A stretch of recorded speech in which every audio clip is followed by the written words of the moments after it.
Hey guys, how are you doing? Hope you're doing okay. Welcome to the first video 2026. So excited for this year for you guys. And today's video, just to start the year good, I'm going to be doing something I never did before. I'm going to put two videos together in one, right? So it is easier for you to consume the content. So usually I do two separate videos, one talking about how price action of gold went in the last trading day, which was yesterday, and a separate video on Sunday where I talk about what I'm expecting from gold. And today I'll be doing them combined, right? So without further ado, let's get into the market. The last two trading days, guys, it has been happening something really interesting. Obviously, we were at all-time high.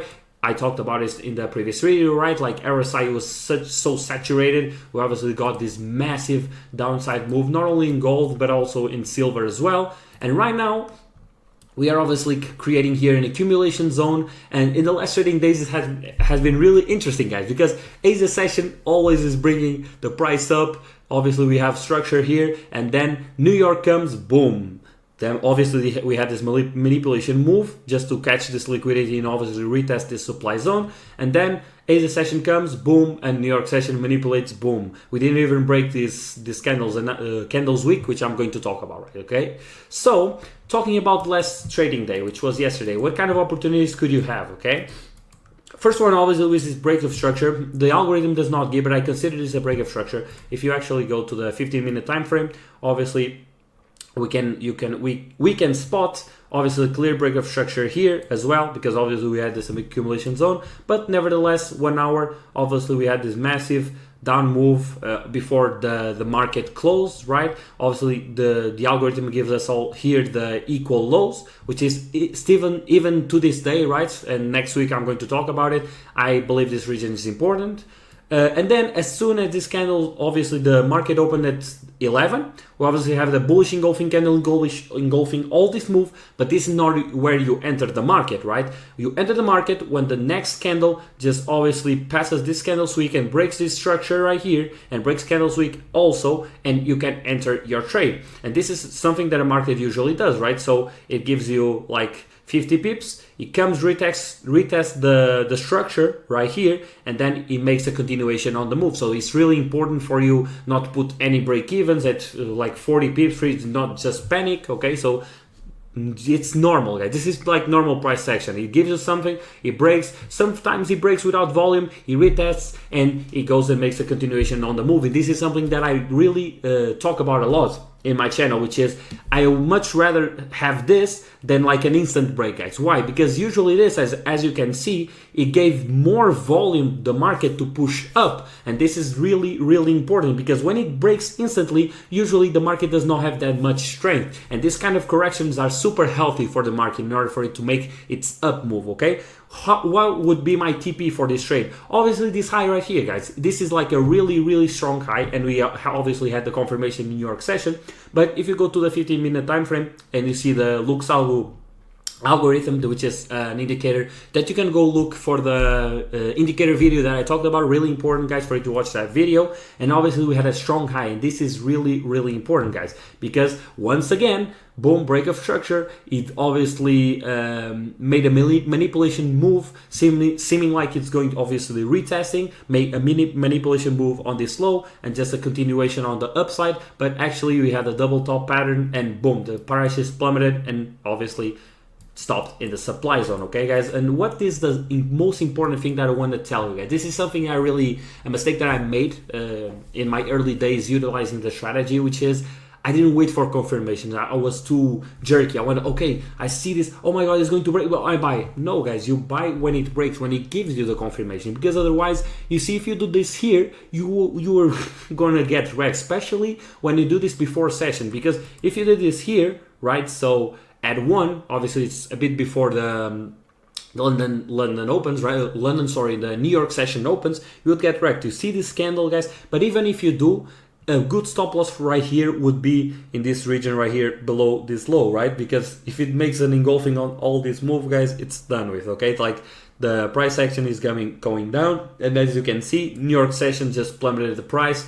It obviously made like some retests on the move. I was trading this day, and if you use the Fibonacci retracement tool, you could have made like good buys, but obviously strong on sales, like New York session open bearish, and this is really important in our strategy.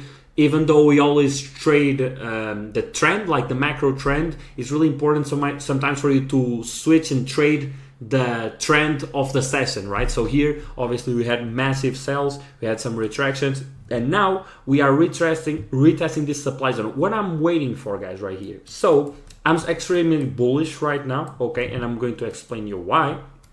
Obviously, first things first, I'm going to talk about sells, guys. If we do have a break on this low, we might have a retraction at least at 200, okay? Obviously, at 200, we have the middle of this supply zone. And not only that, this low, guys, is really, really important because as you can see, again, the supply zone right here that the daily time frame gives us, obviously the 4-hour gives us it a bit lower, but this region is really, really important, guys. This was the region that made all this up move, right? So it's more than healthy if the market just breaks this low, but it has to break this low, guys. This is a really good trade if you have this confirmation, but if it generally breaks this low, obviously we have this massive upside, it make the retraction, and even in this manipulation move, it respected this low, which is like a really good indicator that if it generally breaks, we might have a retest to this structure right here. And if we actually put the Fibonacci retracement tool and go to the bottom of the move, if it lets me, can I? Thank you.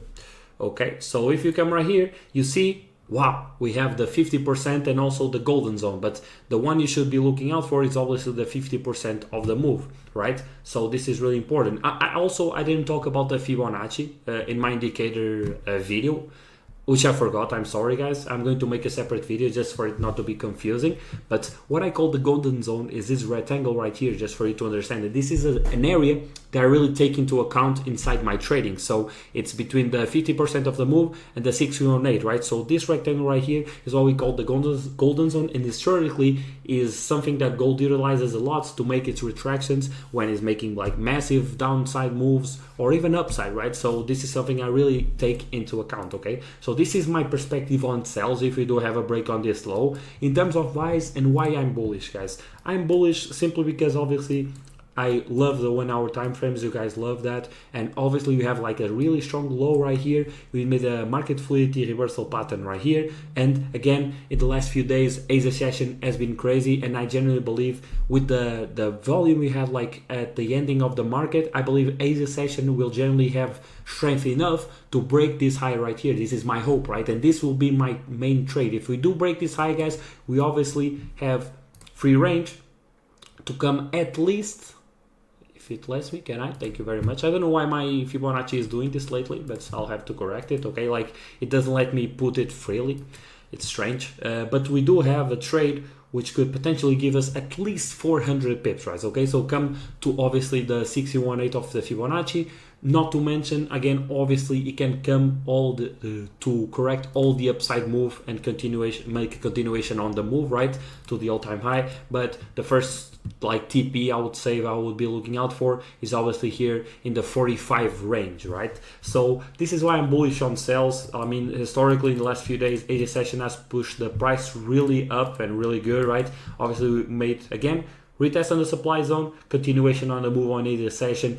Maybe New York will have strength to come and obviously retest this structure, but I generally believe we'll make a continuation on the move, okay guys? So this is my perspective. Obviously we don't have like massive news, okay? I checked it before the live session. I'm going to check it again, okay? So as we can see, I don't know if you can see on the recording, I'll have to correct it for the next video. We have like the PMI from December, which is, I mean, it's not like the CPI, but it's important. I'm going to make a video on the news. That's something that I remember right now. That's really, really important. I really need to teach you guys that, okay?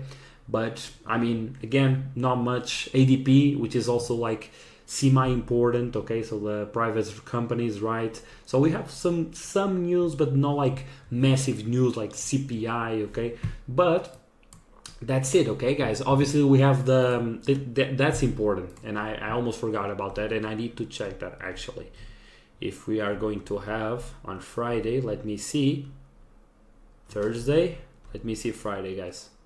Yeah, we do have like important news on Thursday and Friday. Let's see if we have, yeah, we do have it, I think. Unemployment rate. Yeah, that's it, guys. We have the unemployment rate. Yeah, and the NFP, guys. I was like forgetting about this, but obviously the first Friday of the month, and actually obviously is going to be something that I'll teach you. We have the NFP, which is like one of the most important news here inside of the trading market, like the forex market, right? Which talks about the unemployment rate inside of the United States. It's really important for gold. Which is like an asset we trade against the dollar. Okay, I was almost forgetting about this, but now that I check it, I'm checking it for the second time. The first one I just like looked, I didn't even remember we had the NFP, and this could actually change everything. Okay, but for me to make a correct prediction, I'll have to see the price action during the week and see how price reacts on Monday, Tuesday, right? So for me to get a glimpse of what the news can do, because guys, this is something that I really wanted to teach you as well, which is usually the price and the technical analysis is together with the fundamentals. The price will utilize the fundamentals to confirm or to make some manipulation move or make a continuation on the trend. So this is really important, and the fundamentals usually are aligned with the technical analysis. Okay, guys. So this is my perspective on gold. In terms of news as well, I'm going to make another video like in the middle of the week, just because again I was checking now and I didn't see this. We really have like important news next week. So regarding that, I'll be making videos and how the price is doing, if it did what I'm talking to you guys right now, if not. So get ready, guys. A lot of content coming 2026, and I hope you enjoyed the video. So see you in the next one. Let's go.